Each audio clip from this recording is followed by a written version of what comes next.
Hi, I'm Anssi Koskela.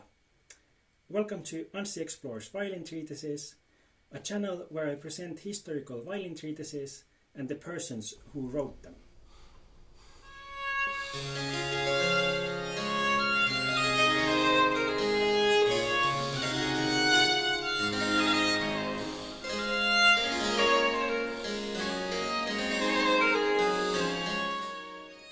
The first person in my list is Georg Muffat. Georg Muffat was a German composer of the Middle Baroque period. He was born in Savoy, spent part of his childhood in Alsace, at the age of 10 went to Paris for 6 years to study music.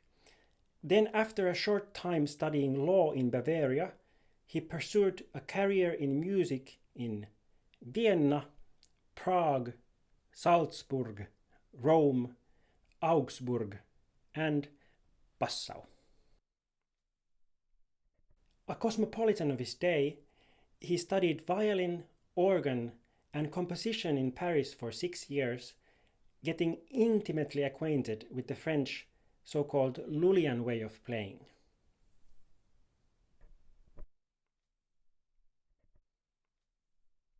He also studied keyboard in Rome under Bernardo Pasquini. There he met with Arcangelo Corelli, got heavily influenced by his concertos, and got compositional advice from him. So why is Muffat important?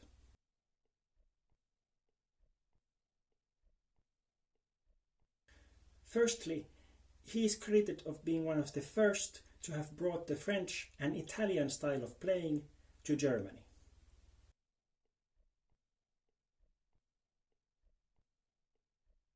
Secondly, he was also one of the first to mix these styles in his compositions.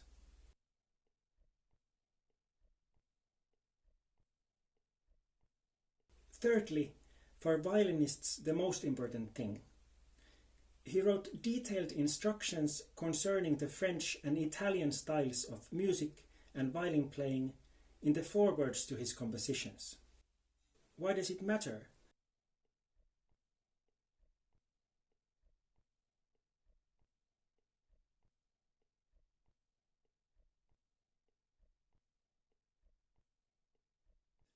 Gentlemen who knew the Lullian way criticized the Germans for the distortions they made to the dances.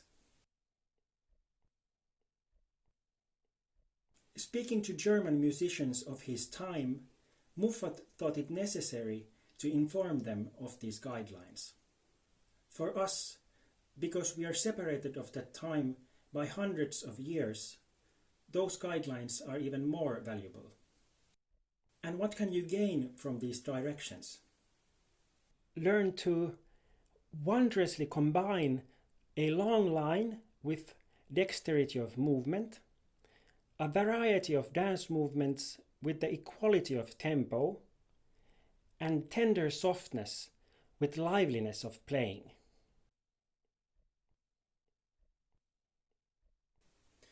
The material that I will present here is from 3 collections: Florilegium Primum,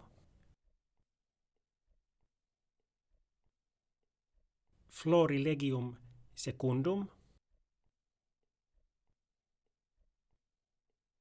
and Auserlesene Instrumentalmusik.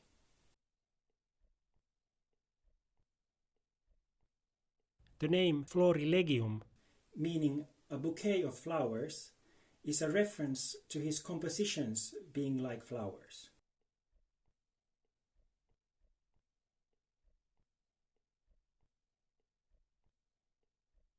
I will quote only a very small part of the dedication to his patron Johann Philipp von Lamberg, of which you not only get a sense of the gratitude that Muffat was feeling, but also the rich rhetorical style that was being used at the time and which Muffat had been a teacher of.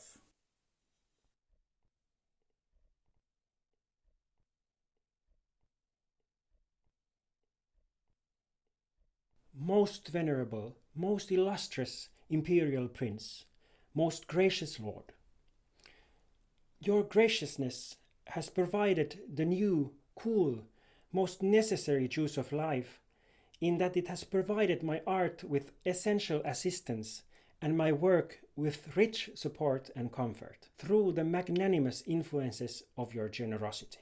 Your esteemed grace has with one word given these flowers such burgeoning strength by mercifully warming and watering them, that they will abundantly multiply and grow into a bush and become a bouquet. Muffat was living in turbulent times of many wars between the European countries, but was a man of unity, harmony, and peace. My meaning is not to excite conflict or to animate the god of war. My profession is far away from the turmoil of weapons and the reasons of state to take up arms. I'm occupied by notes, strings, and sounds. I practice the study of soft harmony, and as I mix the French manner with the German and the Italian, it's not to agitate a war, but perhaps rather a prelude to the harmony and amiable peace of the nations. In making these videos, I have used material from the original texts in French, Latin, German, and Italian, and their translations by Kenneth Cooper, Julius Tsakos, and David K. Wilson.